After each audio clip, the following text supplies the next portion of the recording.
Good evening and welcome to the May 8th City Council meeting, and we will begin with a public forum. Just a reminder that this is an opportunity for people to address any issue of interest that isn't otherwise on the council's agenda, and we just have 5 speakers today, so we should be able to go through this in a leisurely way. The first and you'll have 3 minutes. Timer will warn you, as you know, so not too leisurely. Just more than a minute and a half, which we've done. All right. David Monk is up first, followed by Ali Imami. Mayor, councilors, my name is David Monk. I live in Ward 2 up Fox Hollow. I'm here to talk to you about a new organization that myself, Paul Nicholson, Bonnie Bettman McCornack, and Wayne Lawtonville created last year. It's called Checks and Balances. It's a 501c3, and what we're hoping to do is to engage in research, outreach to the public, and help guide policy making, financial decision making by yourselves and others in the community. In that regard, I'd like to invite you to an event, a public forum that we're putting on Wednesday, May 17th, starting at 6 o'clock at the library in the Tykeson Bascom room. Gary Blackmer, who some of you might know of and have met, is recently retired from 6 years as the Audits Division Director with Oregon Secretary of State's office. He was for 10 years the Portland City Auditor, elected City Auditor, and then for 8 years the Multnomah County elected Auditor. And the reason we've invited Gary to come down and talk is because when we started looking, checks and balances that is, started looking at what might be the single most important issue that we could bring forward, it was an elected independent city auditor. And we hope that you all will come to the event. We hope folks who are listening, others, staff will come to the event. I think Gary will be a very educational opportunity for him to describe how valuable auditing has been for the jurisdictions that he's worked with. And that we hope you'll see the value in this, that as a council, you need the tools that I think an auditor would provide you to do the jobs that you all do. I know one of the things we talked about as well is actually paying you all a reasonable wage for your services to the community. I mean, to me, that makes complete sense to give you the opportunity, your colleagues, to pursue this full-time so that you can review all the documents. I've seen some of your packets. They're pretty difficult to get to in a short period of time. So that's the kind of things that Checks and Balances is hoping to bring forward. We hope you'll come to the public forum on May 17th, starting at 6 o'clock at the library. Thank you. Thank you. Ali Imami, followed by Lloyd Davis. Good evening, all. My name is Ali Imami, 941 Willamette Street, Eugene. Currently, my family owns 2 buildings. Properties located at 20 East Broadway and 941 Willamette Street, both having common walls with the Kesey score. I have communicated with councilors before, actually since 1995, about this issue. Tonight, I'd like to thank you for all your efforts spent on improving our public open spaces in downtown since last 2 years. I'm here tonight to request again from the city that to grant us irrevocable permits for opening the walls, which are flanking the square. Additionally, I request necessary easements, egress, entry from the city to access the proposed new openings, storefronts, as well as adequate spacing to allow customers from the 2 properties to sit on the Kesey Square. Adequate grants and loan supports from the city will help us to do required tenant improvements for future tenants to accomplish this important task. This request would allow new storefronts to open towards the Kesey Square and create foot traffic towards the new storefronts. This will generate an inviting environment for pedestrians and increased commercial activities for neighboring businesses. This proposal also contributes to the Eugene Downtown Plan, April 2004, by building an active, inviting, and socially and economically strong downtown. Thank you for giving me the opportunity to speak tonight. Thank you. Lloyd Davis, followed by Bob Hart.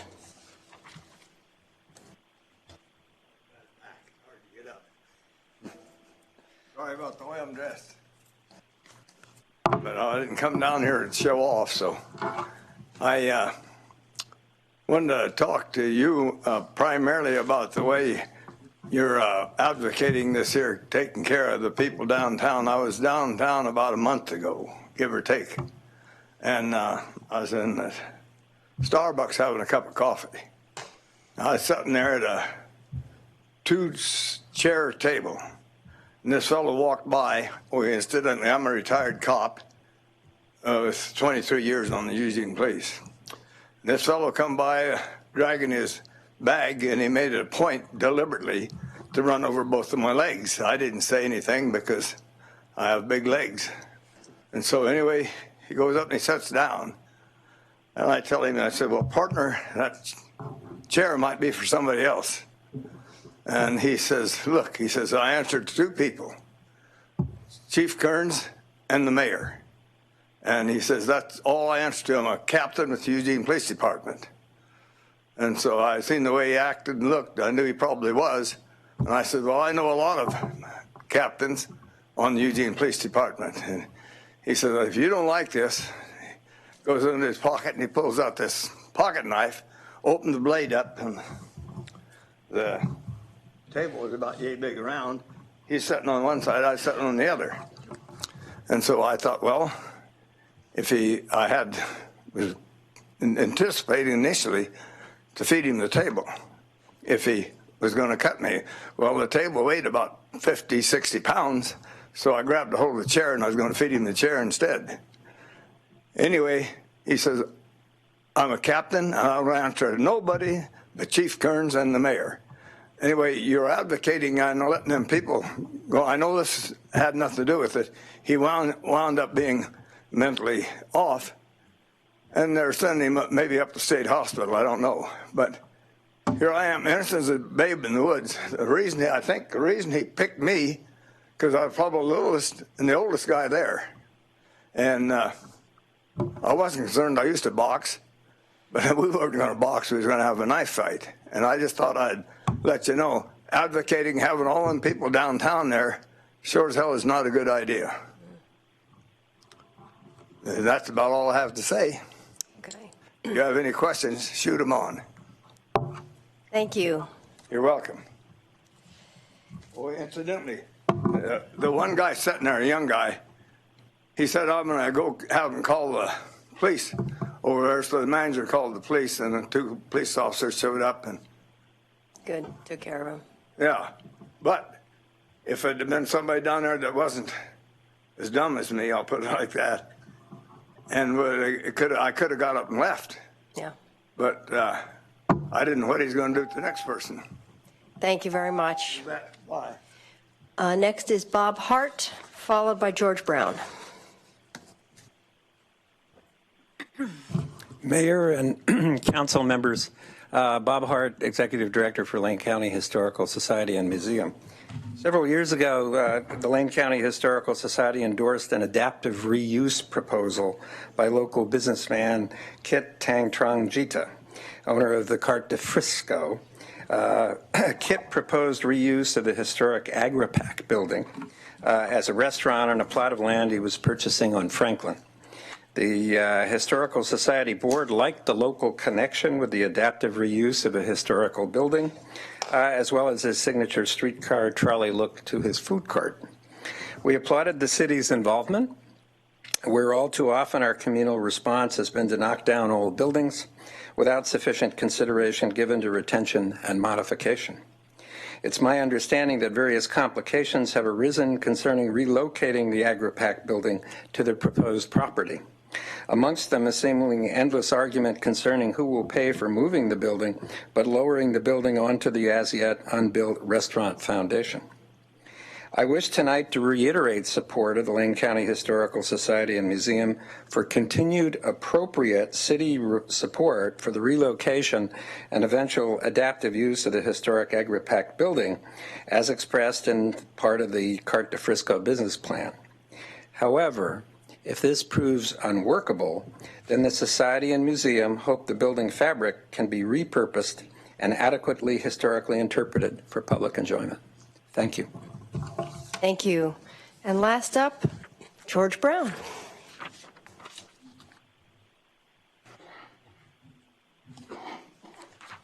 My name is George Brown. I live in Councilor Semple's ward, Ward number 1. Hi, everyone. Nice to see you again. I'm here to speak a little bit about the proposed city charter amendment concerning an independent auditor. I don't know if you guys have had time to read the amendment, so I've made copies. We will. You know, it's not really a new idea. This has been floating around in city discussions for at least 15 years that I know of, and probably longer than that. And it's a very beneficial program that's been established in several other jurisdictions here on the West Coast, Portland, Oakland, and Long Beach, right off the bat. And there's others. But nothing ever came of it through all these years, except recently a very talented group of people known as Checks and Balances sat down and rolled up their sleeves and got to work and did very deep research, including lots of conversations with present and former auditors, mostly in the western states, and they crafted a very thoughtful, very thorough charter amendment here that covers all the main points. In fact, my understanding is the Portland City Council just recently approved unanimously some additions to their public auditor provision that they didn't previously have that are in this one. So it's a very good document. Read it over when you can. I'll just read a couple things out of the document itself. So what does the auditor do? What would he do? I mean, why would we want one? Public officials, government managers, and private citizens want and need to know whether city funds are handled properly and whether public programs are cost effective. Independent audits conducted according to generally accepted government auditing standards provide objective, timely, and accurate information about city operations. What does the auditor do? The city auditor has the authority to conduct audits of all city operations and activities with the outcome. He does that to determine whether the city is acquiring, documenting, managing, protecting, and using its resources economically, efficiently, equitably, and effectively. Wow, the 4 E's. I didn't realize there would be that alliteration there. The intent, and determine whether the intended outcomes of the activity are achieved and whether the public is benefited by the activity. These are all very important auditor functions. So it's a, thank you very much. Thank you. And that ends the comment. Do we have, I have Councilor Clark in the queue. Anybody else? Councilor Taylor? Anybody else? Okay, take it away. Thank you, Mayor. I appreciate very much everybody's testimony tonight. Thank you, David and George. I'll look through this more thoroughly and read that up and try to understand it better. So appreciate that. Mr. Hart, thank you for your testimony. The words that jumped out at me were that you hope it will be appropriately cared for and retained. That's I suppose everybody hopes for that. You know, what appropriately means though is I think what we're going to discuss and have to decide tonight. And I am sure that we're going to get a lot of good information from staff during that discussion. But I would say that this public forum format does not allow for conversation. This may be at least one of the times in the last 10.5 years where I would like to have more of a conversation to say, what are the historic values of this based on your experience of this building, and what makes it, you know, at what dollar figure is it worth doing that? I mean, if it costs the city $1 million, is that worth it? Is that appropriate? You know, I mean, I'm wondering, based on what the expenses are going to be, where that word appropriate fits. And I could probably use some help here. So I'll look forward to our discussion later. Thank you. Councilor Taylor? Thank you. And thanks to all of you who came. And in this case tonight, I think everyone's offering to help us make the city better. And thanks to Mr. Imami for continuing to offer his help. And he owns some crucial property, which is really important to the well-being of the city. And I hope that staff will get in touch with him and try to help him in any way that we can. If he's willing to help with his property, which is some crucial property right by Kesey Square. I know it isn't, the name isn't official yet, but it will be. I think that we should do whatever we can to help him help us. And Mr. Hart also wants to help us preserve our history, which is something we've done far too little of in this community. And I think that we should look to the Historical Society for help, advice and help. And the new group, I don't know whether they're talking about a performance auditor or not. They didn't use that word, but I think it's the Charter Review Committee some years ago. That was one of their recommendations, that we have a performance auditor. And this auditor that is coming, who's coming next week, came down to speak more than once, I think, at that time. We never did put it on the ballot, and I think that's something we should do. We had, for some reason, we never got around to it. But I want to thank all of them for suggesting actions that would improve the city. And what money we have, if we're spending money all the time for downtown, for example, and there's nothing we could do better probably than opening up Kesey Square. So thank you. Anybody else?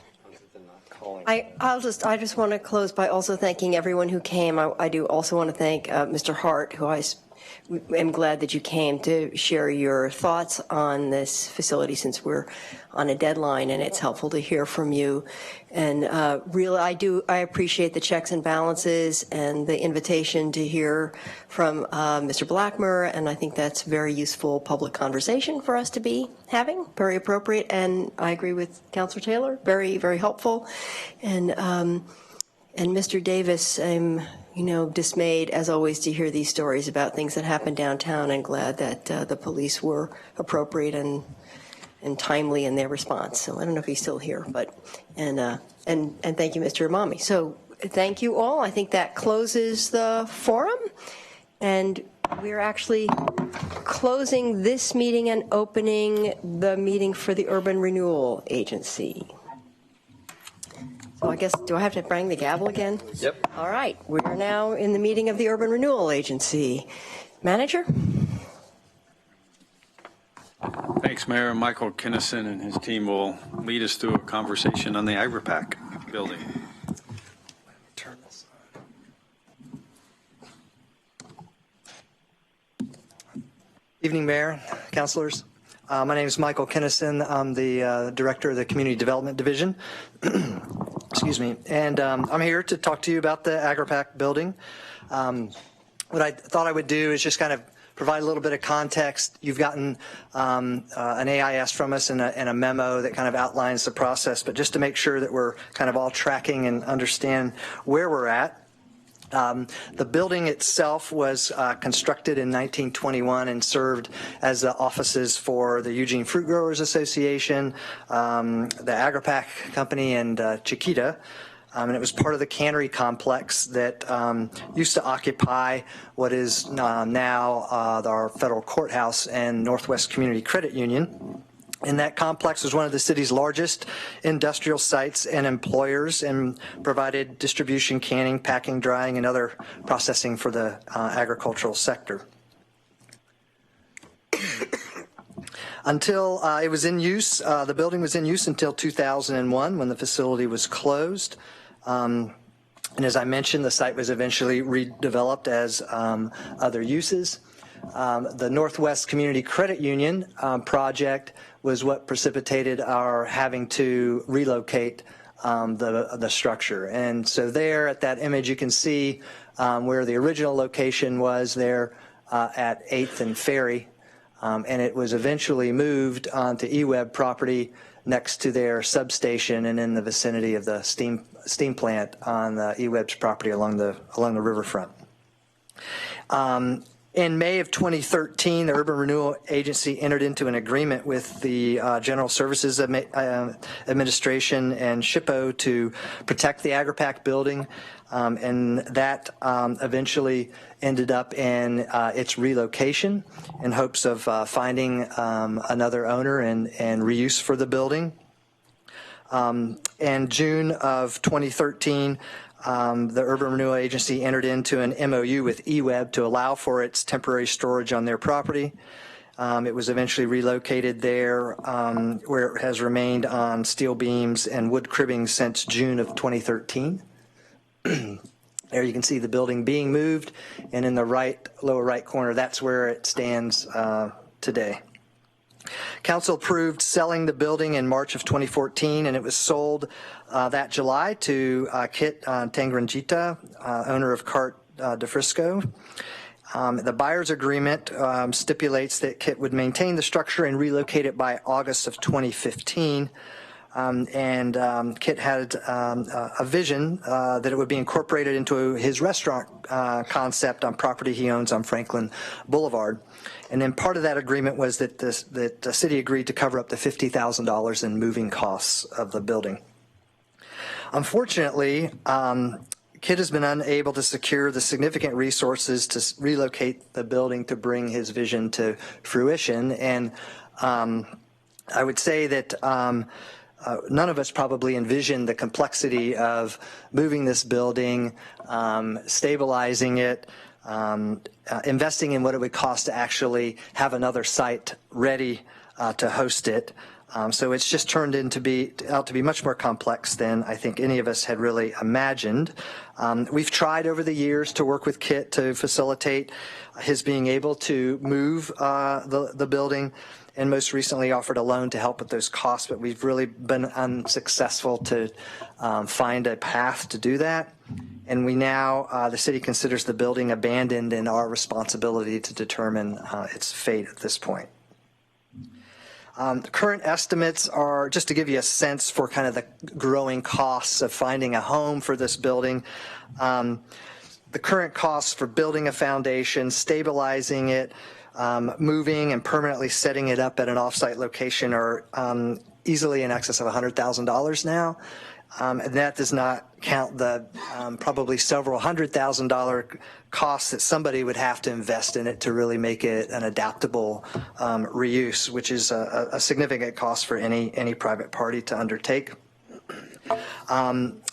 Another important factor to understand is that EWEB has expressed interest in our moving this building since July of 2015, and they've been very patient with us while we try to find a success here. They've recently requested again that the building be moved by the end of May. The reason for that is that they're on track to remediate contamination on their property in the vicinity of the building, and the building has to be moved to do so. So our options are narrowed, I guess, is the main point here.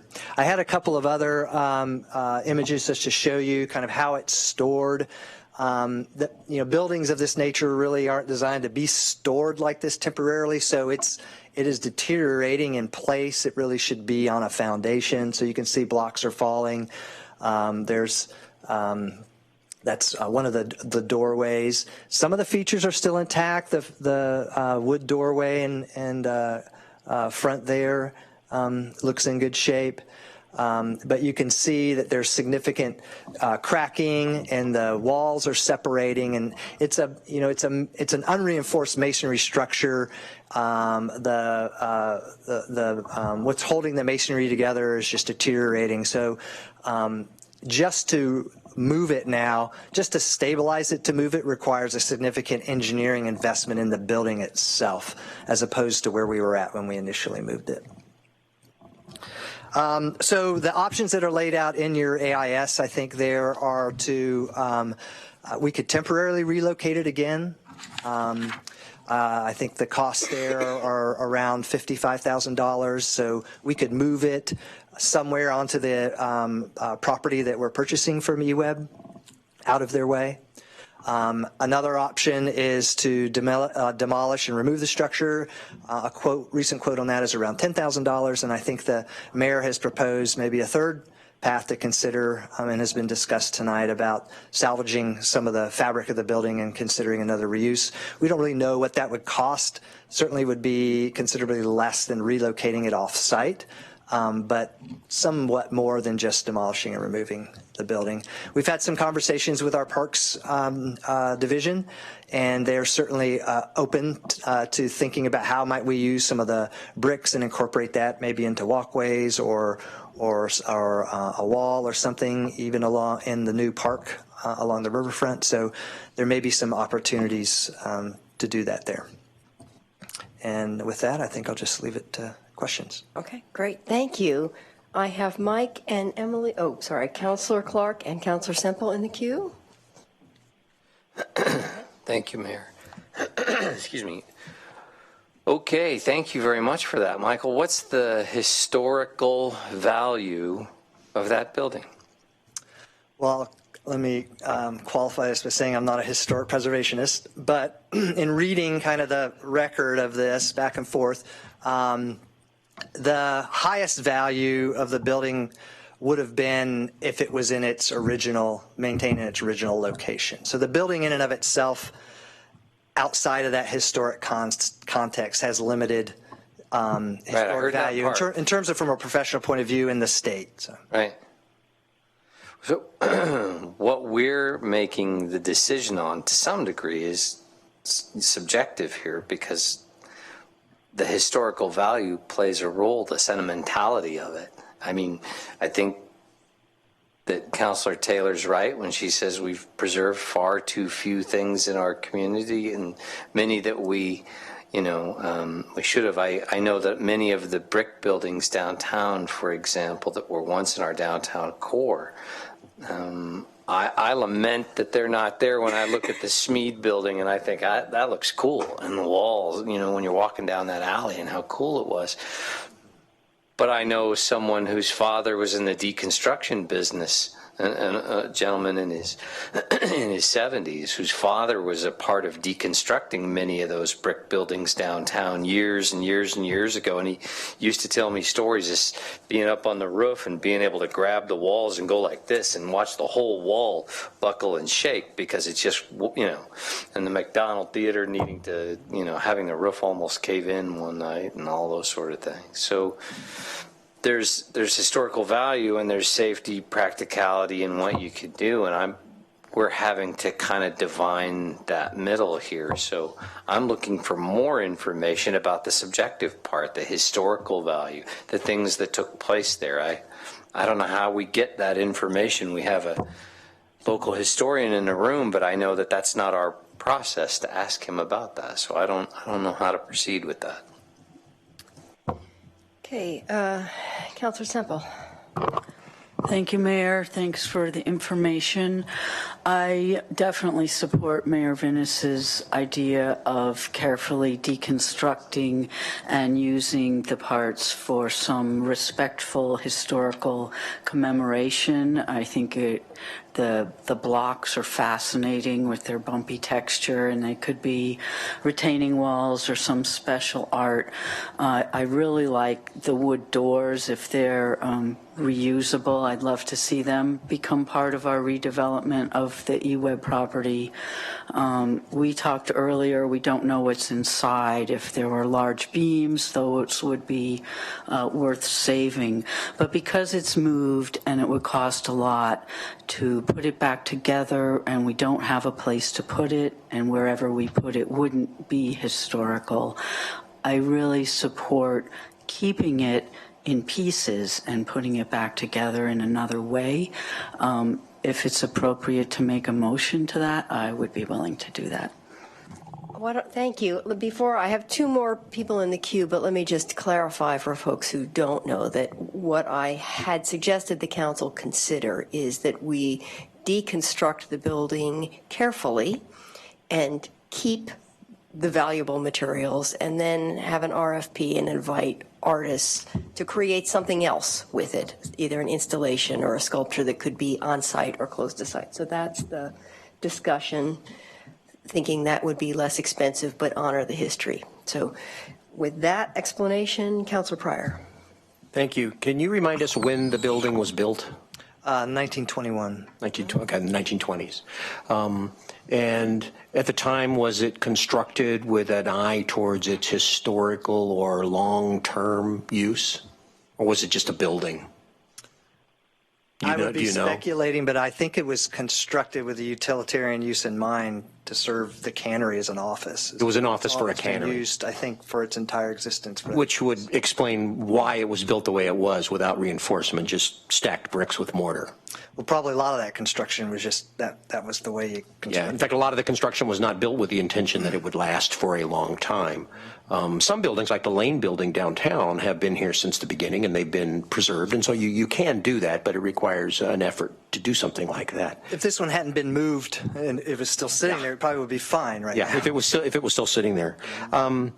And I'm referring, you hired a company who had originally done the moving to review its current condition with an eye towards what would it take to move it again, Oxbow Engineering. Correct.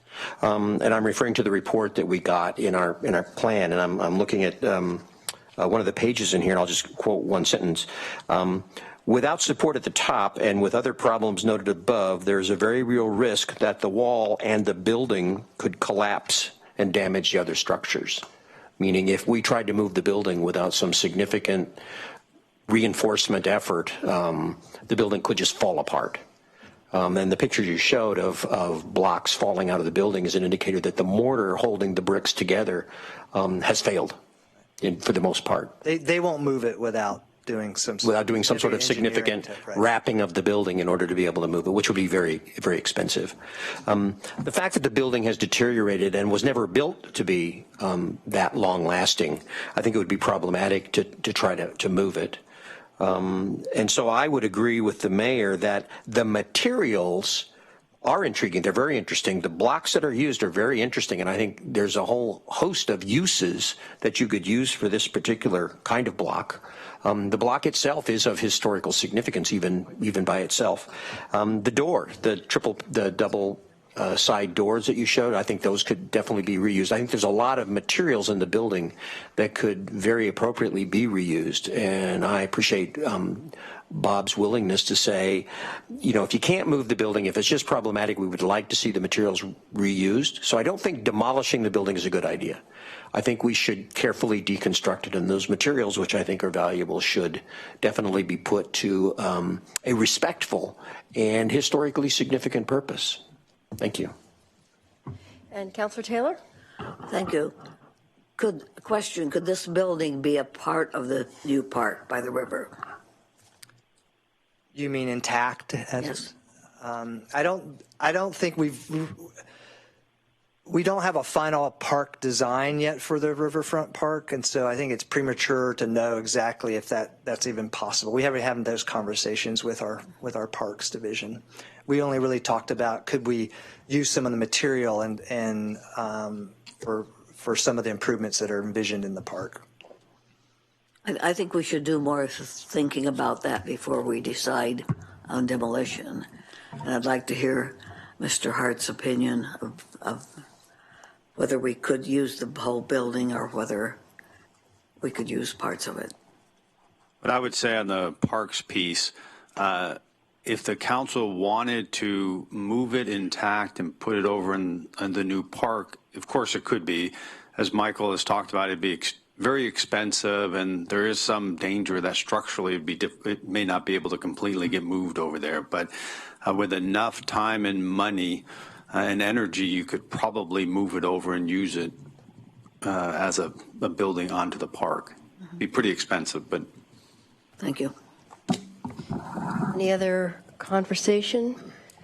Do we want to put a motion on the table? Could I just ask a clarifying question? So in terms of your vision for this, I guess that question I would ask is would the intention be that we specifically do some kind of public RFP art project, or I guess what I'm wondering is there a way to craft something that would give us flexibility? Because we don't really know yet. We haven't been to the building and assessed it with anybody who has some expertise. There seems like there's other options that the materials might be used for. So I guess I'm asking as staff that whatever motion is passed, if something related to that might allow some flexibility. Right. Good. My thought is, my understanding is that we're under some time constraints. So the critical question is how we would deconstruct it.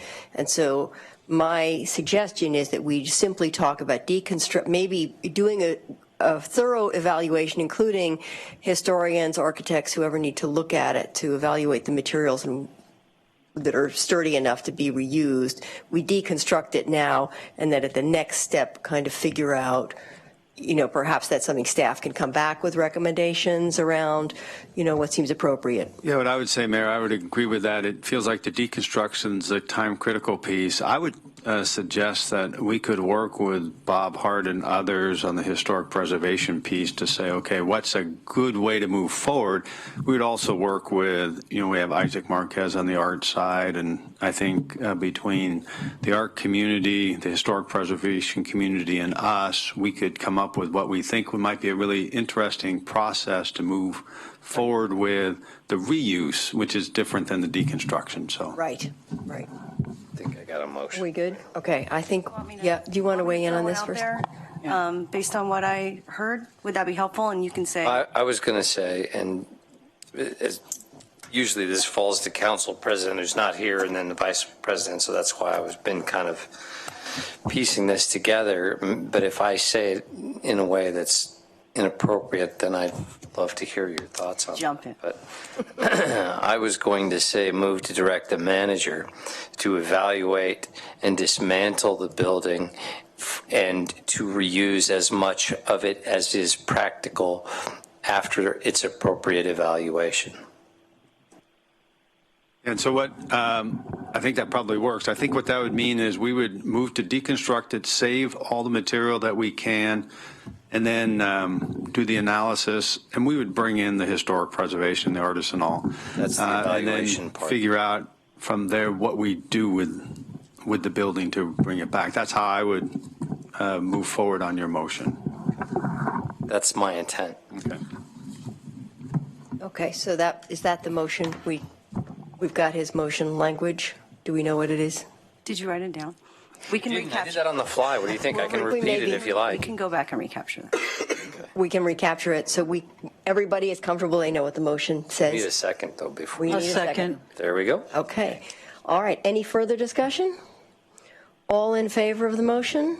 1, 2, 3, 4, 5. Great. 5 in favor, none opposed. It passes. Thank you. We got it. Thank you. Thank you very much.